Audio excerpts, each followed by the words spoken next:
assessment. Khalid uses all the buzzwords to describe herself to sell her emotion as a young, brown, Muslim Canadian woman. However, she neglects to mention the fact that Muslims are represented at the highest levels of government. The current Minister of Immigration, overseeing the rapid demographic transformation of Canada to a post-Western nation, is himself a Somali Muslim refugee. Nor the fact that prior to the changes in immigration laws in the 1960s, there were only several hundred Muslims living in the entire country. And despite this fact, both nationally and in the largest and most populous province, Ontario, October is recognized as Islamic Heritage Month to, quote, highlight the positive and crucial contributions of Muslims. What those crucial contributions have been, however, they never really can say, because as recently as 1981, there were less than 100,000 Muslims in the country, a number that has since ballooned to over 1 million, based on the same factors as elsewhere in the West: massive immigration and higher than average birth rates. Muslims arrived to an already fully developed country, and having had no hand in its birth, growth, or building, and arriving in large-scale numbers only very recently, they have, to be fair, not had any time to make any significant contributions to their host society. But reality doesn't matter in Canada, because it is a country that never lets pesky things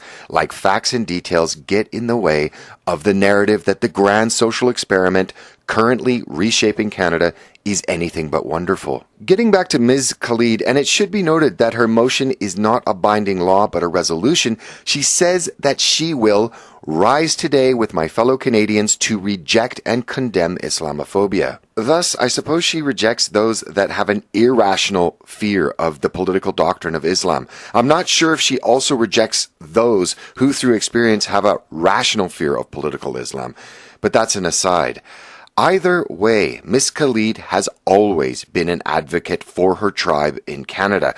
She has stated that she was president of the Muslim Student Association, or the MSA, while at York University in the early 2000s. The Muslim Student Association was founded by the Muslim Brotherhood in North America as its first above-ground organization. The MSA in Canada has produced a long list of alumni who have gone off to be suicide bombers, jihadist fighters, jihadist propagandists, as well as producing leadership figures for a variety of Muslim Brotherhood front organizations. Another example of the strength in diversity and crucial contributions to the tapestry of multicultural Canada, I'm sure. And incidentally, the Muslim Brotherhood Terrorist Designation Act bill currently sitting in the U.S. Congress at the time of publishing is designed, in quotes, to protect against the violent jihad carried out by the Muslim Brotherhood affiliates both in the United States and in the rest of the world. And just a side note, the mosque in the Quebec shooting, it should also be added, was founded by the Muslim Brotherhood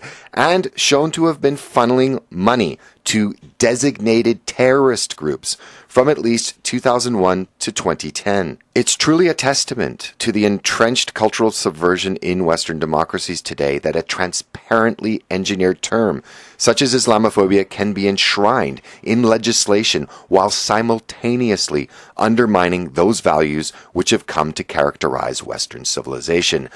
And without action, the sun is setting on everything Western people have inherited, including freedom of thought, conscience, and speech.